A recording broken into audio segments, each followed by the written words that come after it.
मंडळी नमस्कार. सगुणाबागेतली ही सुंदर संध्याकाळ आणि तुम्हाला तिकडे दिसणारा हा लाखो वर्षांपासून उभा असणारा आपला सह्याद्री. त्या सह्याद्रीला लागलेली आग तुम्हाला दिसते का? आपण सर्व मनुष्य प्राणी किती विचित्र वागू शकतो निसर्गाबरोबर, त्याचं हे उत्तम उदाहरण आहे.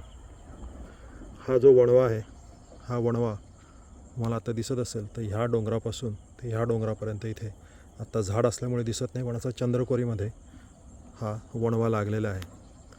आणि नक्कीच कोणत्या ना कोणत्या तरी माणसाच्या इंटरव्हेन्शनमुळे हा वणवा लागलेला आहे. असे वणवे भयंकर, म्हणजे आपल्या जगाच्या अंताची नांदी आहे एक प्रकारे.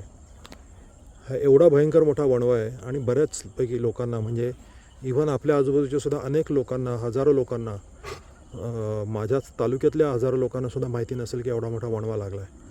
आत्ता दर मिनटाला शेकडो प्राणी, दर मिनटाला म्हणतोय मी, दर मिनटाला शेकडो प्राणी, पक्षी आणि हजारोच्या संख्येने झाडं आत्ता मरत असतील, जळत असतील.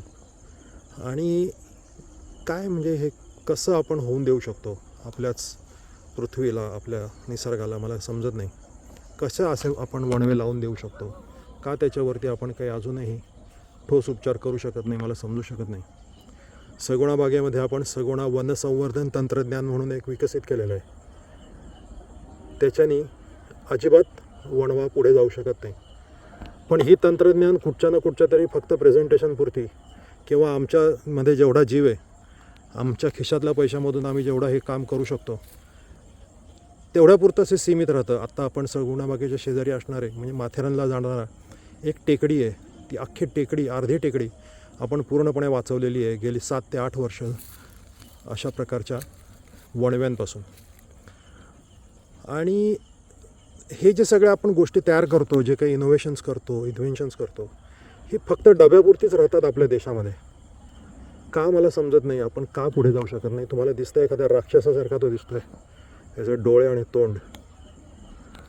सगुणा वनसंवर्धन तंत्रज्ञानाविषयी मी एक व्हिडिओ अपलोड करणार आहे, तो तुम्ही नक्कीच बघा. हे वणवे कसे लागणार नाही त्याच्यावरचा तो व्हिडिओ आहे, नक्की बघा. सगुणा बाग, शेतकऱ्यांना प्रतिष्ठेचा मार्ग दाखवणारं भारतातील सर्वप्रथम कृषी पर्यटन केंद्र.